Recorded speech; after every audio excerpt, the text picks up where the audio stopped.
Donc, dans ce dossier numéro 1, on vous parle d'un nourrisson de 2 mois qui, finalement, a des vomissements chroniques. Et on vous demande, eh bien, devant ces vomissements chroniques, comment est-ce que vous allez poser le diagnostic de reflux gastro-œsophagien non compliqué.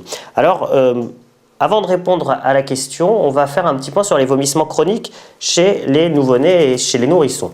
Tout d'abord, qu'est-ce qu'on appelle vomissement chronique? Alors, il n'y a pas de définition claire sur quand est-ce qu'on a affaire à des vomissements aigus versus des vomissements chroniques. Mais en gros, dès lors qu'on a une pathologie qui s'étend depuis plusieurs jours, on est plutôt affaire à des vomissements chroniques. Alors, quelles sont les étiologies qu'il va falloir évoquer devant des vomissements chroniques? Eh bien, ces étiologies, la première, évidemment, c'est celle dont on vous parle dans le dossier, c'est-à-dire le reflux gastro-œsophagien. La deuxième étiologie à évoquer chez un enfant qui a moins de 3 mois, comme ici, eh bien c'est une cause chirurgicale, c'est la sténose du pylore. Troisième cause à évoquer, c'est l'ensemble des causes digestives, évidemment. Devant des vomissements, on pense à des causes digestives. Et finalement, il y a 2 grandes causes à évoquer chez le petit qui vomit de façon chronique. Un, les erreurs diététiques. Et deuxièmement, l'allergie aux protéines de lait de vache. Alors, les erreurs diététiques, pourquoi? Parce qu'en cas de mauvaise reconstitution des biberons, on va en parler juste après, eh bien, on peut avoir des biberons qui sont trop concentrés ou au contraire des biberons qui sont trop dilués et qui vont pouvoir donner des troubles digestifs, entre autres, à type de vomissement ou de douleur abdominale ou même de diarrhée. Et puis une cause qu'il faut évoquer toujours devant des vomissements chroniques, et ceci que ce soit chez l'enfant ou bien chez l'adulte, mais vraiment on mérite 0 à la question si on ne l'a pas évoqué, eh bien ce sont les causes neurologiques, et parmi les causes neurologiques, évidemment, toutes les causes d'hypertension intracrânienne. Je vous rappelle que tout vomissement chronique est une hypertension intracrânienne jusqu'à preuve du contraire. Et puis, dernier grand groupe de causes très spécifiques de l'enfant, eh bien devant des vomissements chroniques, il va quand même falloir évoquer n'importe quelle insuffisance d'organes, et si finalement il faut se souvenir d'une insuffisance d'organes, il vaut mieux se souvenir de l'insuffisance cardiaque, mais l'insuffisance rénale aussi pourra vous donner des causes de vomissements chroniques. Donc finalement, 5 grands groupes étiologiques devant des vomissements chroniques qu'il faut connaître, mais qui ne sont pas très difficiles à apprendre. Le RGO, la sténose du pylore, les causes digestives, avec principalement l'allergie aux protéines de lait de vache, les causes neurologiques avec l'hypertension intracrânienne, interdit d'oublier, et enfin, n'importe quelle insuffisance d'organes, et s'il faut se souvenir d'une seule, l'insuffisance cardiaque. Et donc finalement, eh bien, devant des vomissements chroniques, si on veut poser le diagnostic de reflux gastro-œsophagien, on aura le droit de parler de reflux gastro-œsophagien dès lors qu'on aura éliminé cliniquement l'ensemble des autres étiologies. On ne peut pas poser le diagnostic de RGO seulement sur des arguments positifs, mais on le posera principalement sur des arguments négatifs en disant qu'on a éliminé l'ensemble de ces étiologies. Donc, passons en revue l'ensemble de ces étiologies et voyons ensemble quels éléments il va falloir rechercher à l'examen clinique pour pouvoir les éliminer et pouvoir conclure à un reflux gastro-œsophagien. Alors, tout d'abord, la sténose du pylore. La sténose du pylore, eh bien, qu'est-ce que c'est?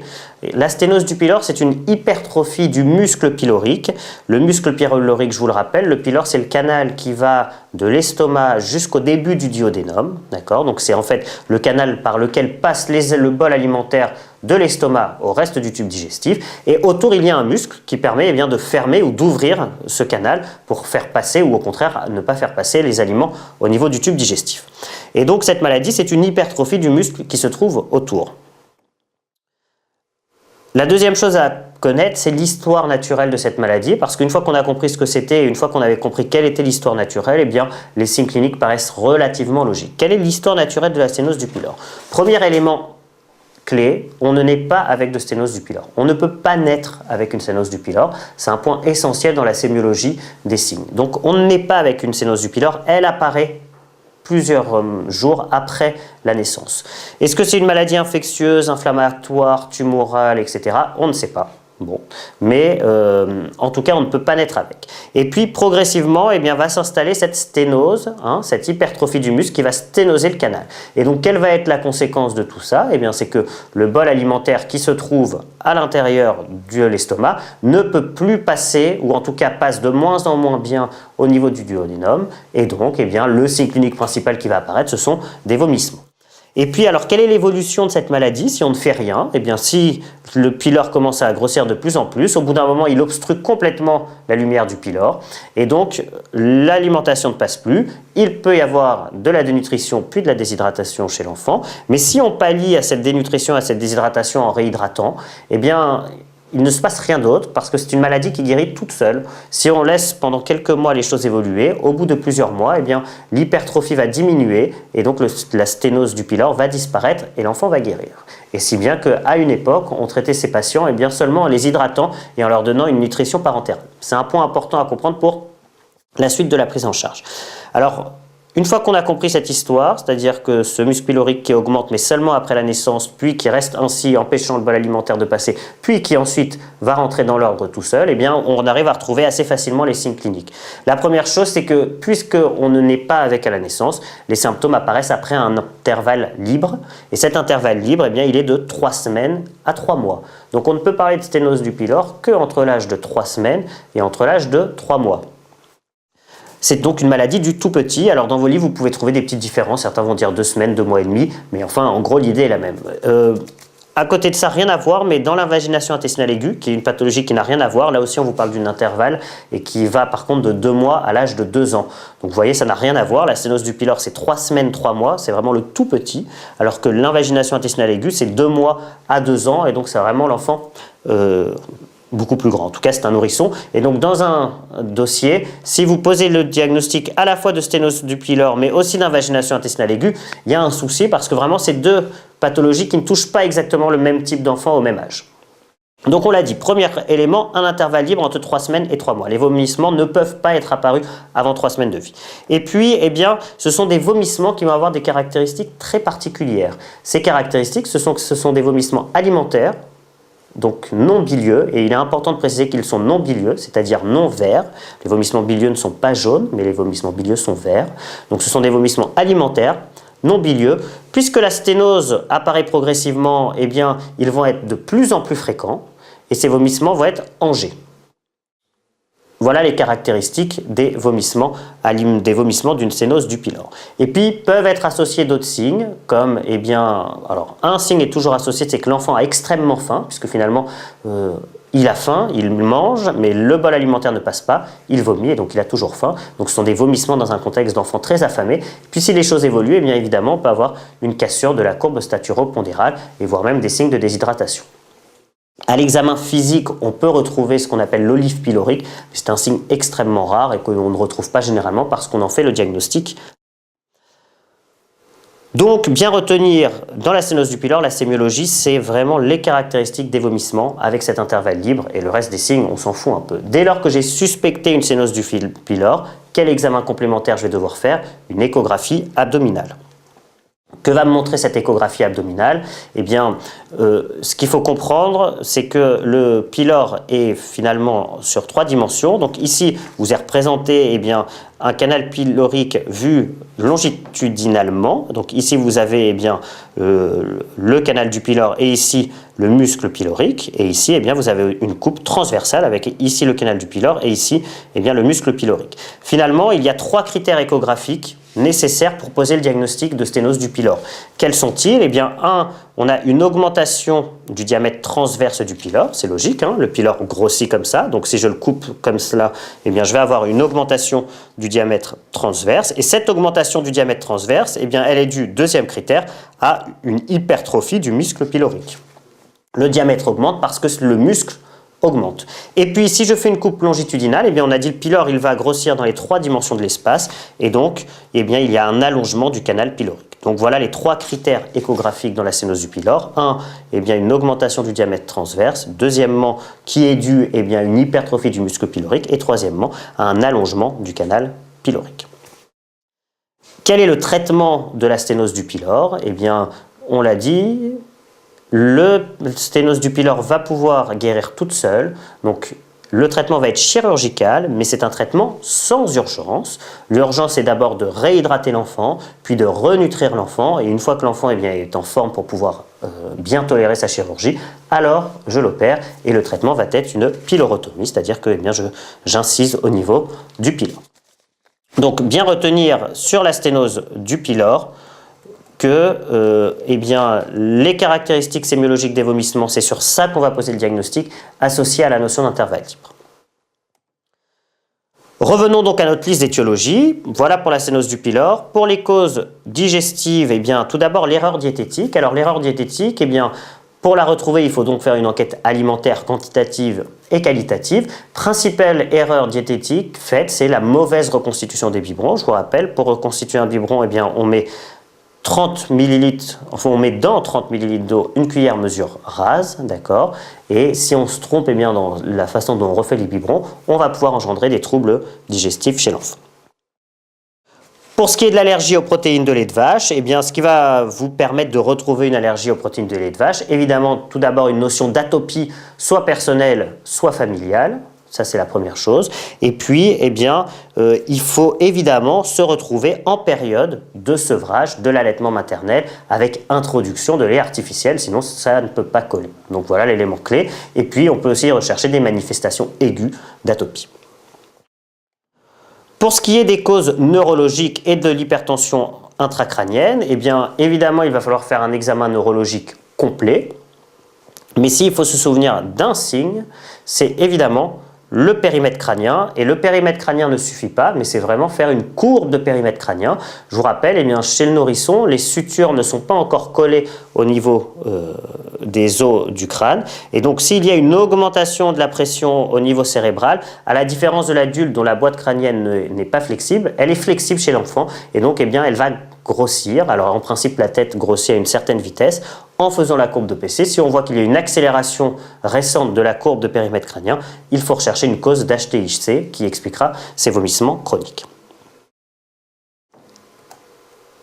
Et puis enfin, eh bien, les insuffisances d'organes, comme l'insuffisance cardiaque et l'insuffisance rénale, il faut donc faire un examen clinique complet chez le patient pour pouvoir eh bien, éliminer ces diagnostics. Et nous parlerons un peu plus précisément de l'insuffisance cardiaque dans la conférence numéro 2.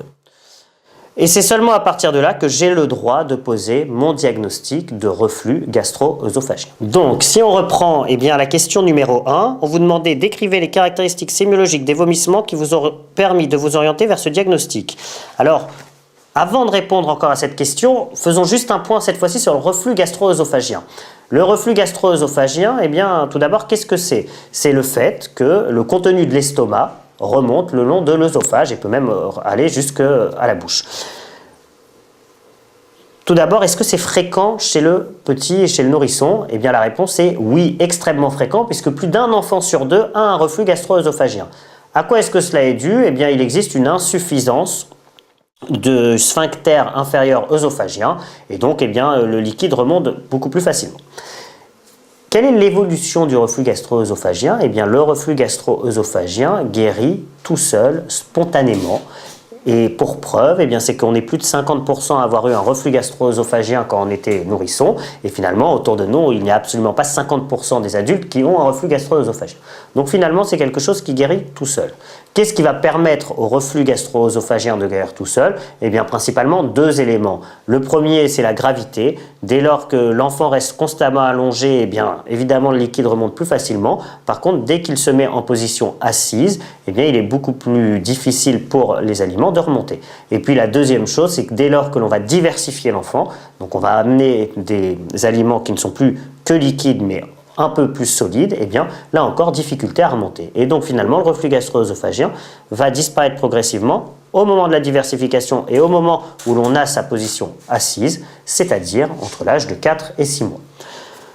Le reflux gastro-œsophagien, quelle est sa symptomatologie? Eh bien, ce sont des rejets de lait, des régurgitations de lait. Et donc, finalement, le lait sort, généralement sans jet. C'est du lait caillé qui coule. Et quelle est la conséquence de cela? Eh bien, seulement de tacher le bébé.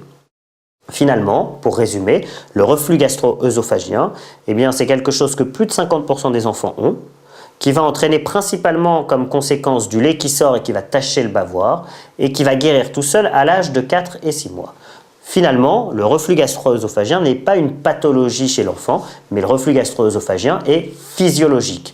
Dès lors, si le reflux gastro-œsophagien est physiologique, faut-il faire des examens complémentaires chez un enfant chez qui on suspecte un reflux gastro-œsophagien? La réponse est évidemment non. On ne fera pas d'examen complémentaire pour la bonne raison que, eh bien, on a affaire à quelque chose de physiologique. Et faut-il faire un traitement? Eh bien, la réponse est non. Pas de traitement médicamenteux, mais seulement des règles hygiéno-diététiques. Et ces règles hygiéno-diététiques, eh bien, ce sera principalement l'épaississement du lait, et on verra après dans la correction quelles sont-elles, mais c'est surtout épaissir le lait.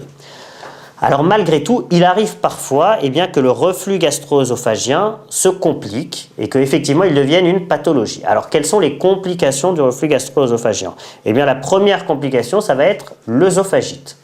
L'œsophagite, qu'est-ce que c'est? C'est le fait que le reflux, le lait qui va remonter est acide parce que le contenu de l'estomac est acide et donc en remontant, il va venir irriter l'œsophage.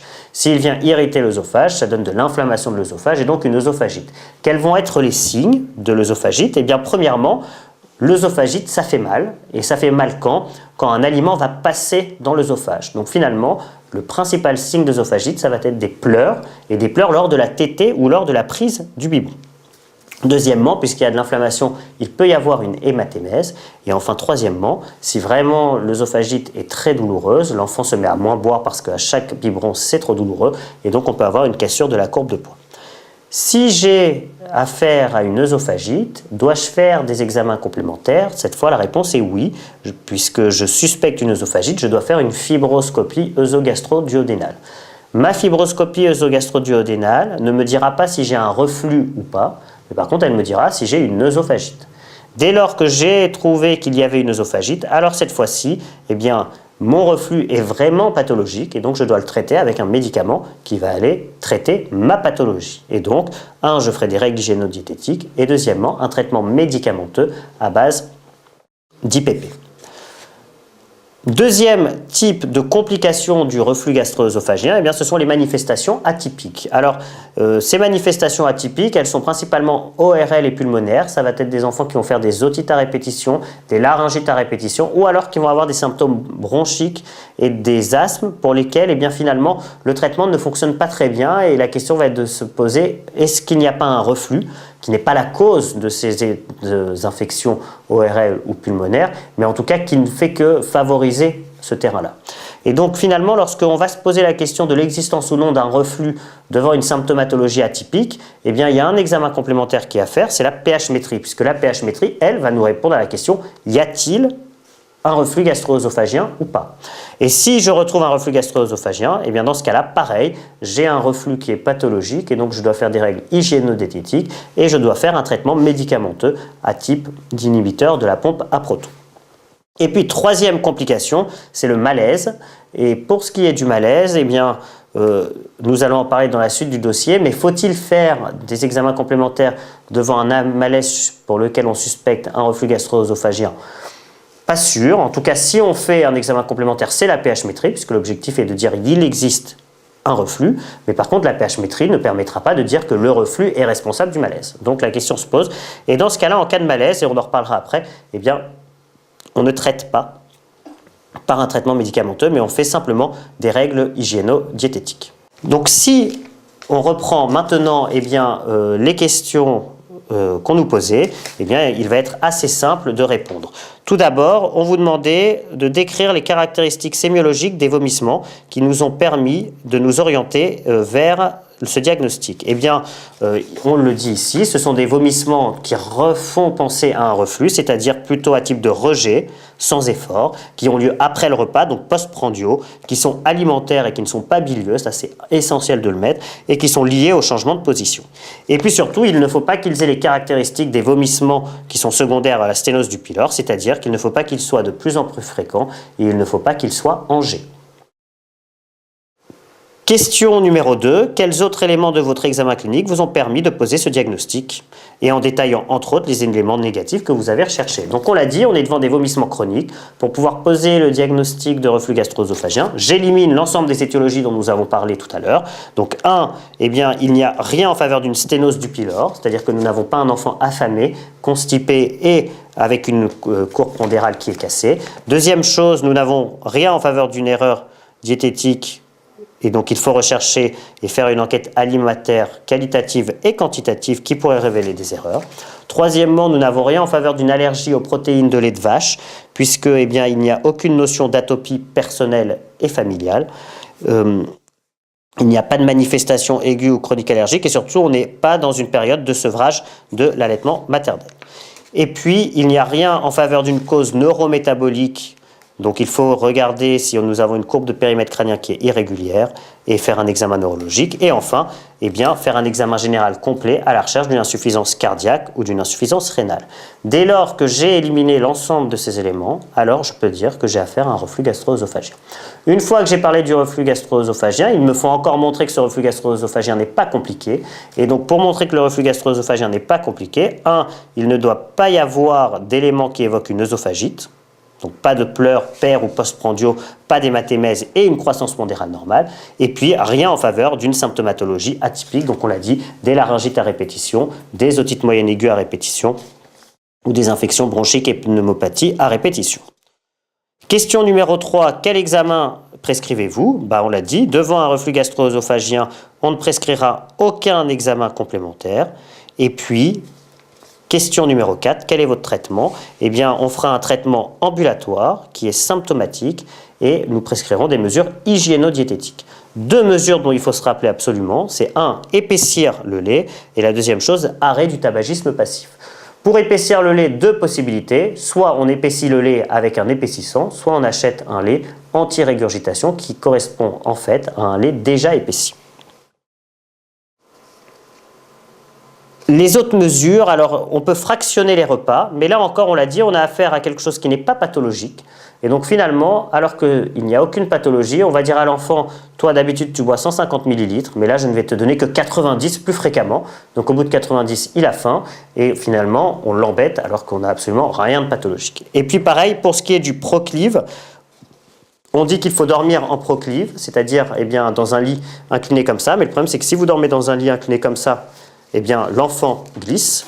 Donc il faut trouver des harnais l'accrocher. Tout ça rend les choses bien compliquées, là à nouveau pour quelque chose qui n'est pas pathologique. Donc on le répète, vraiment juste épaissir le lait, le tabagisme passif, point. Et puis il n'y a pas d'indication à traitement médicamenteux. Et enfin, il faut rassurer les parents sur la bénignité du reflux gastro-œsophagien. On passe à la question numéro 5.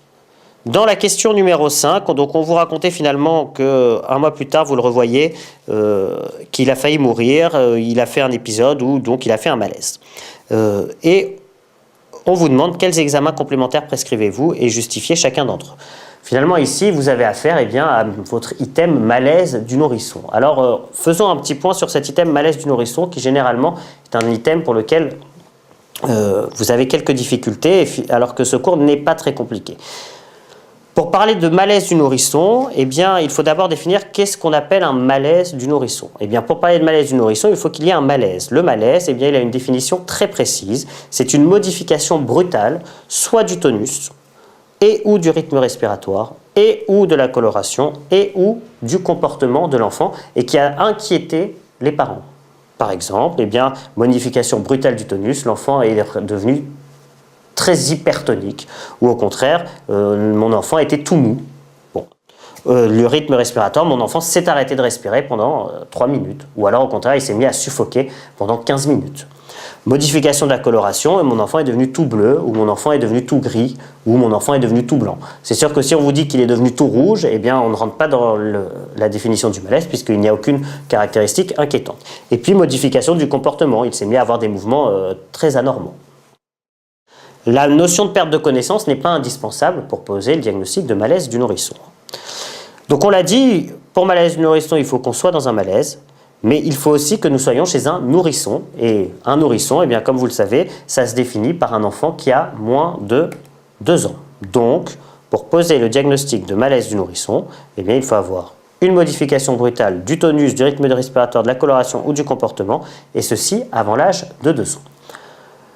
Dès lors, si je me retrouve dans cette situation, j'ai plusieurs possibilités. Soit l'enfant est en train de faire le malaise, et dans ce cas-là, dans le dossier, on est en train de vous décrire ce que vous voyez. Finalement, on n'est pas dans l'item malaise du nourrisson, mais on est plutôt dans l'item apnée du nourrisson, hypotonie chez un nourrisson, polypnée chez un nourrisson, cyanose chez un nourrisson, mouvements anormaux chez un nourrisson. Et donc, ce n'est pas de ça dont vous parle l'item malaise du nourrisson. Soit on se retrouve à plus de 24 heures après le malaise. Dans ce cas-là, on est dans des situations un peu plus compliquées et vous n'aurez pas de choses qui concernent ce genre de problème.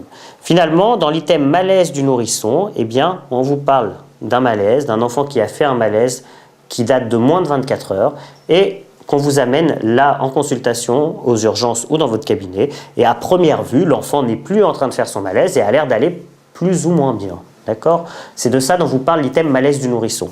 Et finalement, eh bien, quand ce malaise date de moins de 24 heures, eh bien, on comprend bien que la plupart du temps, il ne s'est pas passé grand-chose et on est finalement devant plus de l'inquiétude parentale qu'autre chose. Ils ont eu l'impression que leur enfant était tout mou, mais en fait, il était fatigué, il dormait. Ils ont eu l'impression que l'enfant a eu des mouvements un peu anormaux, mais finalement, c'était des mouvements qui sont normaux, un peu des gesticulations bizarres.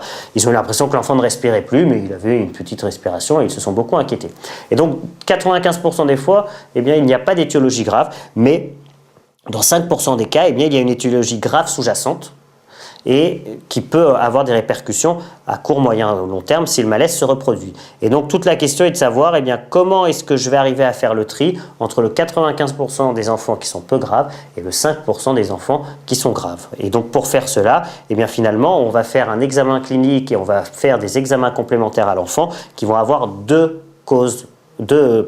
objectifs majeurs. Le premier objectif, eh bien, c'est de dire est-ce que j'ai des éléments qui m'orientent vers une étiologie de malaise. C'est sûr que si mon enfant a fait un malaise et quand je reprends les caractéristiques du malaise, ça ressemble à une invagination, très bien, j'ai résolu le problème, le malaise est dû à une invagination.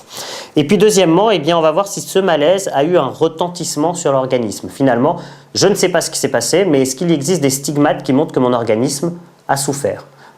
Et au terme de mon examen clinique et de mes quelques examens complémentaires, eh bien, j'en arrive finalement à plusieurs conclusions possibles. Premièrement, j'ai un bilan étiologique positif. Comme on l'a dit, voilà, mon bilan me fait penser à un hématome sous-dural. Bien, la réponse est trouvée. Mais généralement, on ne retrouve pas ça. Deuxièmement, eh bien, mon bilan étiologique est négatif, mais mon examen clinique et mes examens complémentaires montrent qu'il existe des stigmates biologiques de mon malaise. Il s'est vraiment passé quelque chose, mon organisme a vraiment souffert. Dans ce cas-là, je ne sais pas ce qui s'est passé, mais je sais qu'il s'est passé franchement quelque chose, et donc il faut que je pousse les investigations un peu plus loin. Soit, et c'est le cas le plus fréquent, finalement mon bilan étiologique est négatif, et je n'ai aucun stigmate de retentissement de mon malaise. Dans ce cas-là, eh bien, je ne sais pas ce qui s'est passé, mais il s'est probablement passé pas grand-chose, et donc je suis plutôt rassuré. Et ces enfants-là, généralement, eh bien, on les hospitalise quelques heures pour surveillance, et on les laisse rentrer chez eux. Donc voilà un peu l'idée générale du cours malaise du nourrisson. Dès lors, la seule chose à apprendre, ce sont les étiologies de malaise du nourrisson. Mais finalement, ces étiologies, elles ne sont pas très compliquées. Premièrement, eh bien, on a des grands cadres étiologiques et là encore, rien à apprendre. On a évidemment un cadre infectieux, on a des causes ventilatoires, évidemment, qui vont toucher l'arbre, la voie aérienne supérieure ou les voies aériennes inférieures. On a évidemment des causes cardiaques, on a évidemment des causes neurologiques, on a des causes digestives et enfin on a 2-3 autres causes qu'il va falloir évoquer. Donc pour l'instant, rien à apprendre, ce sont les causes habituelles qu'on évoque devant n'importe quel symptôme. Alors parmi les causes infectieuses, eh bien, vous allez avoir la méningite, évidemment, qui peut vous donner des troubles neurologiques, ou alors eh bien, une pneumopathie qui va pouvoir vous donner une polypnée. Parmi les causes ventilatoires, eh bien, on a les voies aériennes supérieures et les voies aériennes inférieures.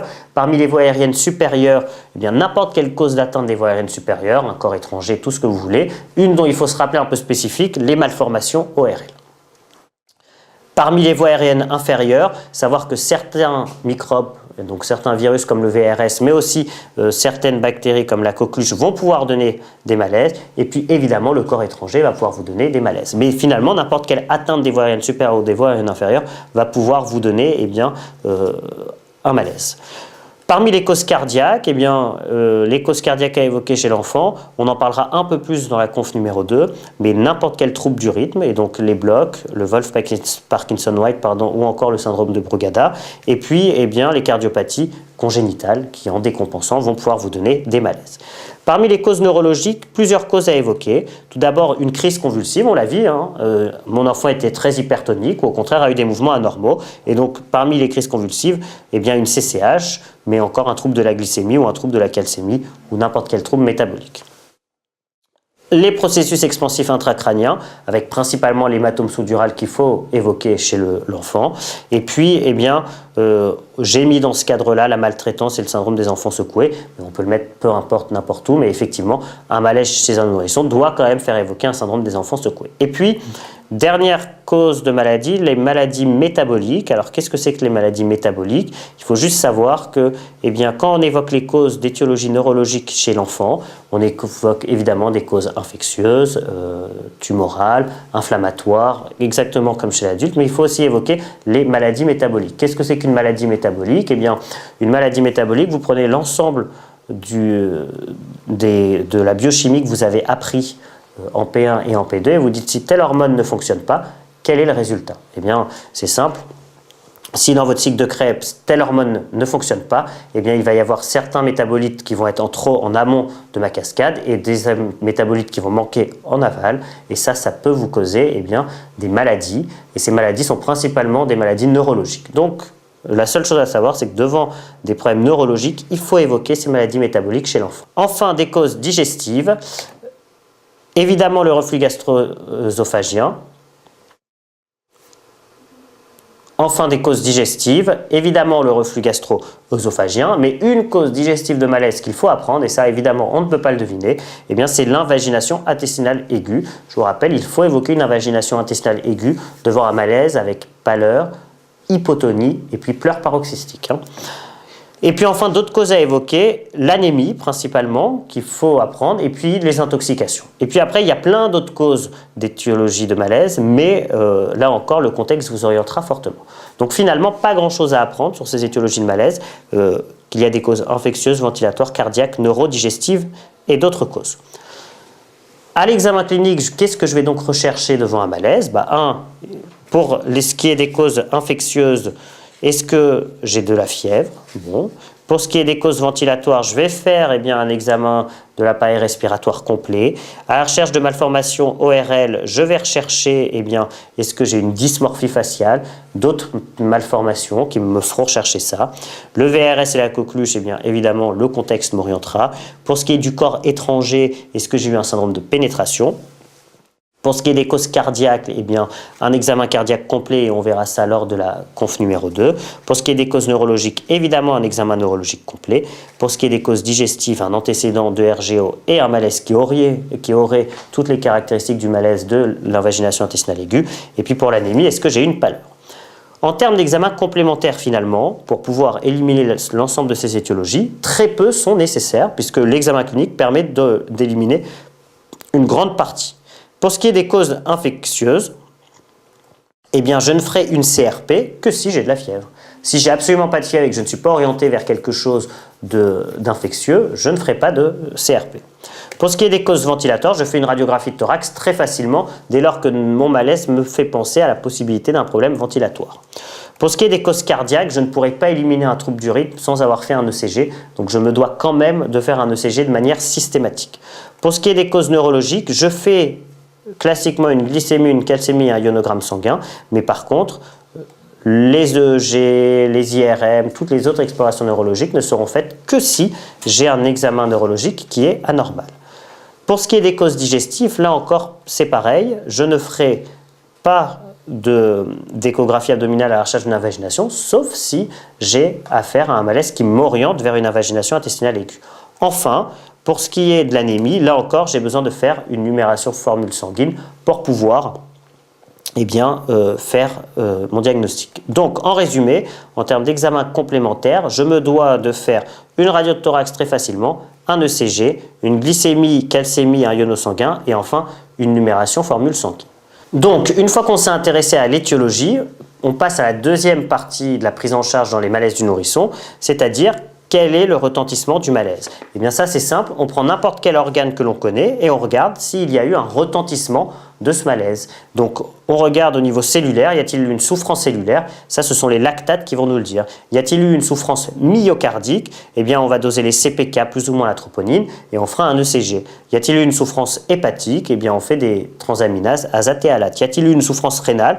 On fait une urée et une créatinémie. Y a-t-il eu une souffrance respiratoire? On fera des gaz du sang. Et enfin, y a-t-il eu une souffrance métabolique? Et on fait un iono sanguin avec des bicarb pour le calcul du trop anionique. Et comme on l'a dit tout à l'heure, soit mon bilan étiologique est positif, je sais ce qu'il faut faire, soit mon bilan étiologique est négatif, mais Mon bilan de retentissement de malaise est positif, mes lactates sont un petit peu augmentés, j'ai une petite insuffisance rénale, mes gaz du sang sont un peu perturbés. Je ne sais pas ce qui s'est passé, mais clairement mon organisme a souffert, il y a eu de l'hypoxie, il y a eu de la souffrance cellulaire, et donc je dois absolument trouver ce qui s'est passé. Soit, et c'est généralement le cas, mon bilan étiologique est négatif, et de plus, je n'ai pas de signe en faveur d'un retentissement de mon malaise, et dans ce cas-là, eh bien, puisque tout est négatif, je sais que je suis quand même plus tranquille. Donc dans la question numéro 5, finalement, on reprend l'ensemble de tout ce qu'on vient de dire ici. Tout d'abord, quels examens complémentaires prescrivez-vous et justifiez chacun d'entre eux? Donc comme écrit dans la réponse, les examens complémentaires ont deux objectifs. Un, apprécier le retentissement du malaise. Donc on recherche une souffrance cellulaire avec des lactates, la souffrance musculaire et myocardique avec les CPK, la troponine et le CG, la souffrance hépatique avec les azates et les alates, la souffrance rénale avec l'urée et la créatinémie, la souffrance respiratoire avec les gaz du sang et la souffrance métabolique avec le ionogramme sanguin. Et puis, il recherche une étiologie, donc la numération formule sanguine pour l'anémie, la glycémie, la calcémie pour une hypoglycémie, une hypocalcémie, le CG et enfin la radiographie de thorax très facilement. Question numéro 6, le bilan est normal, quel est votre diagnostic et quel est votre traitement? Et bien donc ici, le diagnostic, c'est un malaise du nourrisson qui est sans retentissement, c'est un point essentiel à mettre, hein, d'accord, et qui est probablement secondaire à un RGO, puisque ici, finalement, la seule chose qu'on a à se mettre sous les dents, eh bien, c'est un antécédent de reflux gastro-œsophagien. Malgré tout, on ne peut pas être sûr à 100% que ce soit lui.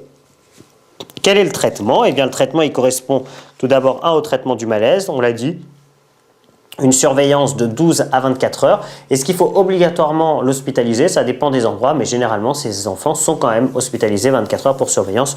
Dans une copie, il vaut mieux que vous mettiez que vous l'hospitalisez pendant 24 heures. Et puis, eh bien, le traitement d'ARGO compliqué, c'est-à-dire des mesures hygiéno-diététiques, mais comme on l'a dit tout à l'heure, pour le malaise, il n'y a pas d'indication à mettre d'inhibiteur de la pompe à protons.